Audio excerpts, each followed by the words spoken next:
देखने और सुनने वालों को नईम शेख का सलाम। उम्मीद करता हूँ आप सब लोग खैर वाफियत से होंगे जहाँ भी होंगे। आज हम बात करेंगे बच्ची के साथ एक ज़्यादती का जो वाक़या पेश आया उस हवाले से, फिर उसके साथ साथ हम बात करेंगे तहरीक इंसाफ ने पूरे मुल्क के अंदर एहतजाज करने की कॉल दी हुई है। फिर उसके साथ साथ हम बात करेंगे आईनी तरामीम को लेकर क्या पेशरफ्त हुई है कल सारा दिन, फिर रात 2 बजे क्या हुआ है उसके ऊपर हम बात करेंगे। फिर कल सुप्रीम कोर्ट के अंदर एक जो मामला हुआ है, आपको पता है कि तहरीक इंसाफ ने आईनी तरामीम के ऊपर एक पिटीशन दायर की हुई थी, उसके ऊपर काजी फायज़ साहब ने एक बेंच बनाया था। इस हवाले से मैं बात करूंगा। सबसे पहले हम बात कर लेते हैं बच्ची के साथ जो ज्यादती का वाक़या पेश आया उसके ऊपर। आपको पता है कि हुकूमत पंजाब की तरफ से और पंजाब पुलिस की तरफ से जो है इस वाक़े को झूठा करार दिया गया। वो कह रहे कि इस तरह का कोई वाक़या नहीं हुआ, बच्ची के साथ कोई जो है वो ज्यादती नहीं हुई। हमने तमाम इन्वेस्टिगेशन की है, हमने उसके बाद हम इस हतमी नताज के ऊपर पहुंचे कि एक झूठा प्रोपोगंडा किया जा रहा है हुकूमत के खिलाफ, मुल्क में इंतशार फैलाने की कोशिश की जा रही है। इसका हकीकत से कोई लेना देना नहीं है, सच्चाई से कोई लेना देना नहीं है, और ये सिर्फ और सिर्फ एक झूठ के ऊपर मबनी प्रोपोगंडा है जिसको फैलाया जा रहा है और जिसको तूल दिया जा रहा है। और दूसरी तरफ जो तालिब इल्म है वो सड़कों के ऊपर सरापा एहतजाज है। हमने देखा कि कई दिन हो चुके हैं वो बच्चे जो है वो सड़कों के ऊपर एहतजाज कर रहे हैं। कल की अगर हम बात कर ले, कल पंजाब के मुख्तलिफ शहरों के अंदर उन्होंने एहतजाज किया है और सैकड़ों की तादाद से बच्चे निकले हुए थे। हर शहरों के अंदर जो है वो एहतजाज कर रहे थे और उनका यही कहना था कि जो हुकूमत है ये झूठ बोल रही है, ये मामले को दबाने की कोशिश कर रही है, मामले को रफा दफा करने की कोशिश कर रही है, बच्ची के घर वालों के ऊपर प्रेशर बनाकर उनकी आवाज़ को दबाने की कोशिश की जा रही है। और ये जो हुकूमत स्टेटमेंट दे रही है कि इस तरह का बच्ची के साथ कोई वाक़या पेश नहीं आया, ये सरासर झूठ बोल रहे हैं, ये हकाइक के ऊपर अपनी स्टेटमेंट नहीं है। और ये जो है वो यही चाहते हैं कि जो मुजरम है उसको बचा लिया जाए, उसको सजा ना दी जाए, इस मामले के ऊपर जो है वो इंसाफ ना किया जाए। और जिसकी वजह से बच्चे कह रहे हैं कि हम तब तक जो है वो एहतजाज करेंगे, हम सड़कों पर रहेंगे जब तक इंसाफ नहीं दिया जाता, जब तक इसके ऊपर एक्शन नहीं लिया जाता। और साथ साथ बच्चों के एहतजाज के ऊपर एक और भी मुतालबा था। वो कह रहे थे कि अब ये जो मौजूदा पंजाब हुकूमत की चीफ मिनिस्टर है मरीम नवाज साहबा, इनका इस्तीफा भी हमें चाहिए। हमने देखा कि कल बच्चों के ऊपर जब वो एहतजाज कर रहे थे तो पुलिस की जानिब से जो है वो बच्चों के ऊपर लाठीचार्ज की गई है, बच्चों के ऊपर शेलिंग भी की गई है, बच्चों के ऊपर रबर्स बुलेट भी मारे गए हैं, बच्चों की गिरफ्तारियां भी हुई हैं। गिरफ्तारियों के हवाले से अगर हम रावलपिंडी की बात कर ले, 250 के करीब बच्चों को गिरफ्तार किया गया। अगर पंजाब के मुख्तलिफ शहरों की बात कर ले तो सैकड़ों की तादाद से बच्चों को गिरफ्तार किया गया है और उनके ऊपर मुकदमा दर्ज किए गए हैं और उनके घर वालों को ये धमकियां दी जा रही हैं। जो चीज़ें रिपोर्ट हो रही है वो चीज़ें मैं आपको बता रहा हूँ, खुद से मैं कोई चीज़ नहीं बता रहा। बच्चों को धमकियां दी जा रही हैं, बाकायदा उनके घर वालों को डराया धमकाया जा रहा है कि आप अपने बच्चे को रोकें, वो एहतजाज ना करें, वो बाहर ना निकले, आवाज़ ना बुलंद करें, इस मामले के ऊपर बात ना करें, वरना हम जो है वो बच्चों का कैरियर तो ख़राब कर देंगे, बच्चे के ऊपर ऐसे मुकदमात बनाएंगे कि जो बच्चे का वो है वो फ्यूचर ख़राब हो जाएगा, बच्चा बाहर मुल्क नहीं जा सकेगा पढ़ाई के लिए भी, ना काम करने के लिए, और बच्चे को हम इधर भी फेल कर देंगे। इस तरह की मुख्तलिफ धमकियाँ आ रही हैं बच्चों को। और फिर उसके साथ साथ मैं आपको बताता चलूँ कि दफ़ा 144 नाफिज कर दी गई है लाहौर के अंदर 3 दिन के लिए कोई भी किसी भी तरह की एक्टिविटी नहीं हो सकती, ना कोई जलसा, ना जुलूस, ना रैली, ना एहतजाज, और तमाम तलीमी इदारे भी बंद रहेंगे। और इस्लामाबाद की मैं बात करूँ, इधर भी दफ़ा 144 नाफिज कर दी गई है, इधर भी तमाम तलीमी इदारे बंद करेंगे, किसी भी तरह की कोई एक्टिविटी नहीं हो सकती, जलसा जुलूस रैली एहतजाज वगैरह इस तरह की चीज़ों को लेकर। और फिर इसके साथ साथ जब हम एहतजाज की बात कर रहे हैं तो हम तहरीक इंसाफ की भी बात कर लेते हैं। तहरीक इंसाफ ने आज पूरे मुल्क के अंदर जो है वो एहतजाज करने की कॉल दी हुई है। इन्होंने कहा कि हम पूरे मुल्क के अंदर एहतजाज करेंगे इस आइनी तरमीम के को लेकर, हम जुडिशरी सिस्टम को बचाने के लिए, हम अदलिया की आज़ादी के लिए, हम आइन और कानून की बालादस्ती के लिए, हम इंसानी हकूक़ की बालादस्ती के लिए, और तो और हम इमरान खान की रिहाई के लिए, और जो हमारे कारकुनान गिरफ्तार किए गए हैं उनकी रिहाई के लिए, PTI के जो अरकान हैं उनकी रिहाई के लिए हम लोग इस जुल्म के खिलाफ हम लोग जो है वो एक मुल्क गिर एहतजाज करेंगे। और मैं सोच रहा था कि अभी भी आप लोगों ने एहतजाज क्यों करना था जनाब, जब आइन के अंदर तरामीम हो जाती उसके बाद आप एहतजाज कर लेते, या फिर जब आइन के अंदर तरामीम होती उसमें कुछ ऐसे निकात होते जो आप लोगों को पसंद नहीं आते, फिर उसके ऊपर आप लोग बाहर निकल आते कि जी हमें ना मंजूर है, हमें मंजूर नहीं है और हम लोग इसके ऊपर एहतजाज करेंगे, हम नहीं मानेंगे। हैं 2-2.5 साल से आप लोग जो है वो इतनी कुर्बानियाँ दे रहे आ रहे हैं, इतनी जुल्म और फस्तायत का आप लोग सामना कर रहे आ रहे हो, हर तरह के जबर का आप लोगों ने जो है वो सामना किया है। जब जो आप लोगों का मैच है वो आखिरी मराहल में शुरू हो चुका है, तब आप लोग जो है वो पीछे हटना शुरू हो गए हो। आप लोगों की जो हिकमत अमली है वो सुस्त पड़ चुकी है, आप लोगों की जो तहरीक है वो सुस्त हो चुकी है, और जो कि आप लोगों के लिए ये एक चीज़ ठीक नहीं है। मुझे लगता था कि आप लोगों का अब जो मैच है वो आखिरी मराहल में शुरू हो चुका, अब तो आप लोगों को आगे बढ़कर आना चाहिए, आप लोगों को और हिम्मत और मजबूती के साथ आप लोगों को तहरीक चलानी चाहिए, आप लोगों को और जो है वो बहादुरी के साथ खड़े होना चाहिए, बहादुरी के साथ फैसले करने चाहिए। अब तो आप लोगों को किसी चीज़ का खौफ और डर होना ही नहीं चाहिए, क्योंकि खौफ के बुत जो है वो अवाम ने तो तोड़ दिए हैं, पता नहीं आप लोग कब तोड़ेंगे। और इसके ऊपर तो शाद भट्टी साहब ने एक बहुत ही खूबसूरत जो है वो जुमला कहा है। उन्होंने कहा कि ये तहरीक इंसाफ की की इस तरह की हालत है कि हमारा एक दोस्त है, वो ऑफिस से हम निकले तो कहता है कि चाय मंगवा लो, हम खाना खाने चले जाएँ, खाना अभी खाते नहीं है, उससे पहले कहता है चाय मंगवा लो, खाना अभी खत्म नहीं हुआ होता तो उससे पहले वो कहता है कि चाय मंगवा लो, सुबह को उठते वक्त जो है वो कहता है कि चाय मंगवा लो, रात को सोते वक्त कहता है चाय मंगवा लो। इसी तरह पीटीआई की हालत है, जो सारी लीडरशिप है वो गायब है और लोग सड़कों के ऊपर है, एहतजाज कर लो, एहतजाज की कॉल दे दो, ठीक है। और ये बड़ा ही एक खूबसूरत और परफेक्ट जुमला उन्होंने बोला है, मेरे हिसाब से ये बहुत ही एक इक्कासी करता है इन लोगों की जो चंद दिनों के इन लोगों की हिकमत अमली थी उसकी उसकी इक्कासी करता है बिल्कुल। फिर उसके साथ साथ सलमान करमाजा साहब ने कल एक प्रेस कॉन्फ्रेंस किया, उन्होंने कहा ये जो एहतजाज को लेकर हम लोगों ने अभी चीज़ें जो है वो डिनाई कर दी थी, डिले कर दी थी, और इसकी सिर्फ और सिर्फ वजह यही थी कि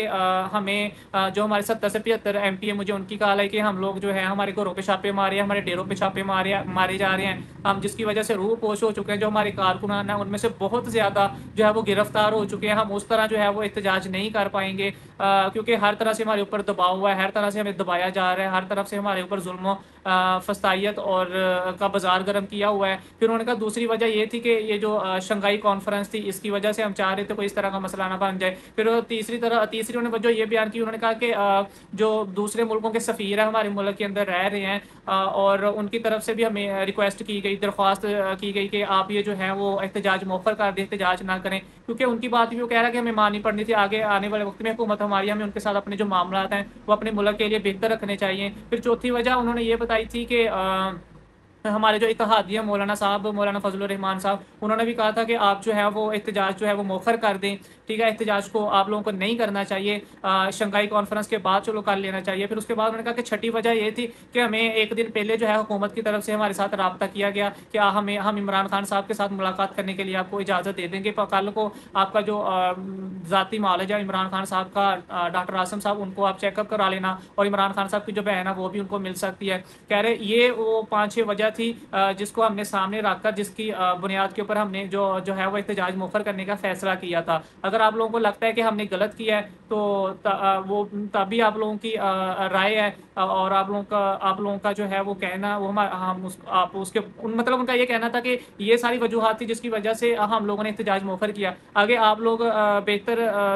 जो है इसके ऊपर अपना ओपिनियन दे सकते हो, अपनी राय दे सकते हो, बेहतर तरीके से आप सोच सकते हो कि हमने सही किया कि गलत किया। हमारे सामने ये सारी सिचुएशन थी जिसकी वजह से हमने एक अपना जो है वो पार्टी का जो है वो एक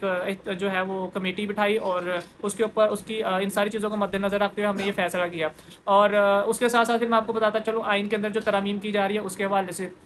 आपको पता है कि मौलाना फजलुर रहमान साहब जो है वो पहले बिलावल भुट्टो साहब के साथ उनकी मुलाकात हुई, फिर उनके बाद वो जो है नवाज शरीफ के साथ उनकी मुलाकात हुई, शहबाज शरीफ साहब के साथ मुलाकात हुई, इसमें आसिफ अली जरदारी साहब भी थे, बिलावल भुट्टो साहब भी थे, बाकी इत्तेहादी जमातें भी थी, उन सारों में बात हुई है। और उस सारी जो मीटिंग है और उसका एक ही इसका खुलासा ये था कि मौलाना साहब जो है वो कह रहे कि जो हमारा मुसवदा है इसके ऊपर अगर आप लोग आइनी तरमीम करनी चाह रही हैं तो वेलकम, अगर इसके ऊपर आप आइनी तरमीम नहीं करनी चाह रहे तो हम लोग आपका साथ नहीं दे रहे। उसमें ये जो हुकूमत की शराइ थी नई आइनी अदालत बनाई जाएगी, मौलाना साहब ने वो भी मुस्तरद कर दी, और मुद्दत मुलाजमत की तोसीह जो की जा रही थी वो भी मौलाना साहब ने काजी फाइज साहब की एक्सटेंशन को लेकर भी, फौजी अदालतों को लेकर भी, इमरान खान साहब का जो ट्रायल चलाया जा रहा था उसको लेकर भी उन्होंने जो है वो साफ इनकार कर दिया, इंसानी हकूक़ को लेकर भी, आर्टिकल 8 को लेकर भी। इस तरह मौलाना साहब ने जो है वो कहा कि ये चीज़ें हमें मंजूर नहीं है, इसके ऊपर हमारा इख्तलाफ है, अगर आप लोग ये चीज़ें नहीं करोगे तो हम आइन के अंदर तरमीम करने में आपका साथ दे देंगे, अगर आप लोग कहते हो कि नहीं जी हम ये सारी चीज़ें बनाएंगे, नई आइनी अदालत भी बनाएंगे, काजी फाइज साहब को एक्सटेंशन भी देंगे, मुद्दत में तोसीह भी करेंगे, हम लोग मिलिट्री कोर्ट के अंदर इमरान खान साहब का ट्रायल भी चलाएंगे, बुनियादी हकूक़ भी सलब करेंगे, तो फिर हम आप लोगों के साथ नहीं है। जिसके बाद फिर हमने देखा कि मौलाना साहब ने वापस आके जो है वो तहरीक इंसाफ के साथ मुलाकात की, उसके बाद उन्होंने फिर जो है वो एक प्रेस कॉन्फ्रेंस भी की उन्होंने, जिसके अंदर उन्होंने कहा कि एक तरफ तो हुकूमत जो है वो हमारे साथ मुज़ाकरत कर रही है, दूसरी तरफ जो है हुकूमत वो हमारे जो है हमारे लोग हैं उनको अगवा कर रही हैं, उनको गालियाँ दे रही हैं, धमकियाँ दे रही हैं, उनको रिश्वत दी जा रही है, ठीक है ना। तो ये तो कोई तरीका नहीं है आप लोगों का, अगर आप लोग शराफत से पेश आएंगे तो हम भी शराफत से पेश आएंगे, अगर आप दलील से बात करोगे तो हम भी दलील से बात करेंगे, अगर आप लोग बदमाशी करोगे तो हम भी फिर बदमाशी करेंगे। फिर मौलाना साहब ने कहा था कि ये चीज़ हमारे लिए नाकाबिले कबूल है, मैं कल तक आप लोगों को टाइम देता हूँ, आप लोग जो है वो इस चीज़ को, इस मामले को जो है वो हल करें, वरना उसके बाद हम अपना लाएअमल जो है वो आपको बताएंगे हम क्या कर सकते हैं। और फिर हमने उसके बाद देखा कि रात 2 बजे जो है वो शहबाज शरीफ साहब, अता तारड़ साहब, इसहाक डार साहब, बिलावल भुट्टो साहब जो है मौलाना साहब के घर पहुंच गए मौलाना साहब को मनाने। मौलाना साहब ने कहा कि पहले हमारे जो आप लोगों ने दो सेनेटर हैं, जो हमारे MNA हैं, उनको अपने जिस तरह आप लोगों ने अगवा किया हुआ है, ठीक है ना, उनको हमारे जो है हवाले किया जाए। उसके बाद जिन आप लोगों ने जो हमारे अरकान हैं, उनको आप लोगों ने जो धमकियां दी हैं, जो गालियां दी हैं, वो बंद करें। जो रिश्वत दे रहे हो आप लोग, इसको खत्म करें। उसके बाद फिर हम अगली बात करेंगे आईनी तरमीम को लेकर। पहले आप इस मामले को हल करें, उसके बाद कोई बात होगी। तो रात की सारी ये जो सूरत हाल थी वो मैंने आप लोगों के सामने रख दी। अगर हम नंबर गेम की बात कर ले तो नंबर गेम की हम बात कर लेते हैं। सेनेट की बात कर लेते हैं। सेनेट में इस वक्त जो हुकूमत के पास है वो टोटल जो है वो 58 नंबर है। उनमें से 58 में से एक जो है वो निकल गया, वो आईनी तरमीम का हिस्सा नहीं बनना चाह रहा, जिसमें से हुकूमत के पास 57 नंबर रह गए हैं। उन 57 में से हुकूमत को चाहिए 7 नंबर, 4 ऊपर वाले 3 नीचे वाले। उन्होंने क्या किया कि 2 PTI के जो है वो तोड़ लिए हैं सेनेटर, और 2 ही मौलाना फजलुर रहमान साहब के अगवा का लिए, 4 पीछे रह गए, 3। और 2 आपको पता है कि वो अख्तर मिंगल साहब की जो पार्टी है उसके बयान भी आपके सामने आए हैं। इस तरह करके वो जो अपनी है वो सेनेट के अंदर वो आईनी तरमीम करवाने में पास ही हो जाएंगे, अपने नंबर पूरे करने में कामयाब हो जाएंगे 2/3 मेजोरिटी के साथ। और उसके साथ अगर हम बात कर लें कौमी असम्बली की हुकूमत को चाहिए 224 नंबर, जिसमें से उनके पास टोटल है 215। और 215 में से आप 3 निकाल दें, एक जो है वो आदिल बाज़ई साहब निकाल दें, और दूसरा चौधरी लिया साहब निकाल दें, तीसरा कौमी असम्बली का जो स्पीकर साहब है उनका नंबर निकाल दें, तो इनके पास टोटल बचते हैं 13। 8 है मौलाना फजलुर रहमान के पास के साथ साहब, लेकिन मौलाना फजलुर रहमान साहब के इन लोगों ने 2 बंदे तोड़ लिए हैं। तो उसके बाद आपको पता है अख्तर मिंगल साहब की बीवी के ऊपर बहुत ज़्यादा प्रेशर है। फिर जो 3-4 लोगों ने है वो तहरीक इंसाफ के लोग भी तोड़ लिए हैं, लेकिन उसके बावजूद भी इन लोगों को अभी बहुत सारे नंबर चाहिए। उसके बावजूद भी 7-8 नंबर इनके कम पड़ रहे हैं। इन लोगों ने हर तरह से हथकंडा इस्तेमाल कर लिया, डरा लिया, धमका लिया, तशद्दुद कर लिया, चादर चार दीवारी का तकद्दुस भी पमाल कर लिया, अगवा भी कर लिया, लोगों ने पैसों की रिश्वत भी दे दी, कारोबार भी तबाह कर दिए, घर के अंदर सामान भी घुस घुस के तोड़ दिया, फैक्ट्रियों के अंदर से सामान करोड़ों रुपए का चोरी करके भी ले गए हैं। और इन्होंने हर तरह के जो है हथकंडे इस्तेमाल कर लिए, लेकिन लोग नहीं टूट रहे, लोग नहीं मान रहे सानी तरमीम में। कल एक बहुत बड़ा इंकशाफ भी किया उसने बैरिस्टर गौहर साहब ने। उन्होंने कहा कि अगर इन्होंने हमारे 3 बंदे तोड़े हैं ना, तो हम लोगों ने भी इनके 7 बंदे जो है वो तोड़ लिए हैं। और ये एक और पेचीदा मामला हो चुका है। देखते हैं हुकूमत जो आइन के अंदर तरमीम करा सकती है। अगर तो हुकूमत जो है वो मौलाना फजलुर रहमान साहब को साथ लेकर चलती है आइनी तरमीम करवाने में, फिर तो मौलाना साहब की जो है इनको शराइत माननी पड़ेगी, आइनी अदालत भी नहीं होगी, जो है वो काजी साहब की एक्सटेंशन भी नहीं होगी, मिलिट्री कोर्ट के अंदर ट्रायल भी नहीं होगा,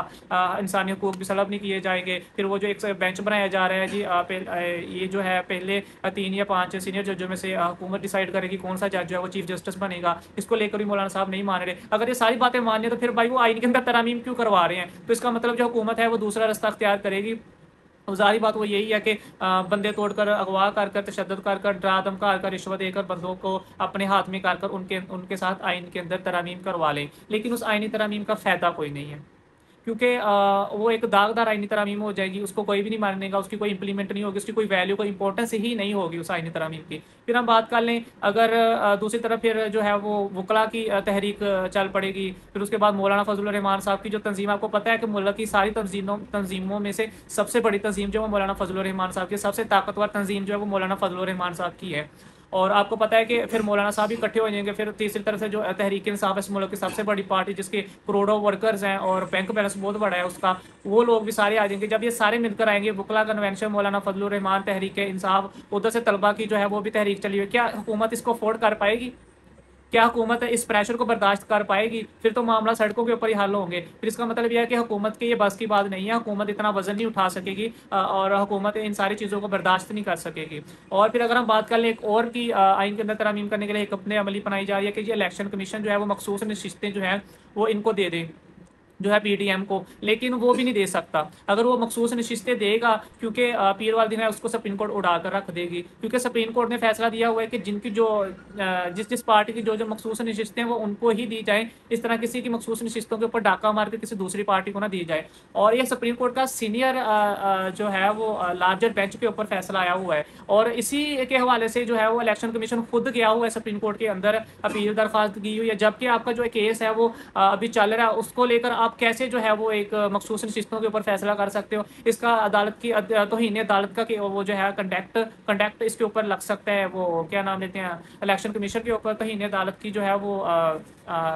जो है वो इसके ऊपर लग जाएगा तौहीन अदालत। तो ये भी जो है इनसे नहीं हो पाएगा। और उसके साथ-साथ हम बात कर लेते हैं, फिर आपको पता है कि तहरीक इंसाफ ने और हामिद खान साहब जो हैं वो उन्होंने एक दरख्वास्त दायर की थी इन तरमीम को लेकर सुप्रीम कोर्ट के अंदर, जिसको काज़ी फारिसा साहब ने अपने 3 रुकनी बेंच जो है तश्कील दे दिया था उसको सुनने के लिए, और अपने हम ख्याली जज बढ़ा लिए थे और खुद ही माशाल्लाह सुनने लगे थे, और जिसके ऊपर फिर जो है इन्होंने जो है वो एक बहुत ही ज़्यादा अच्छी हिकमत अमली अपनाई, इन्होंने वो अपनी दरख्वास्त वापस ले ली, तहरीक इंसाफ ने भी और हामिद खान साहब ने भी। ये भी एक बहुत अच्छी इनकी हिकमत अमली थी, और अब तक के लिए इजाज़त दीजिए। अल्लाह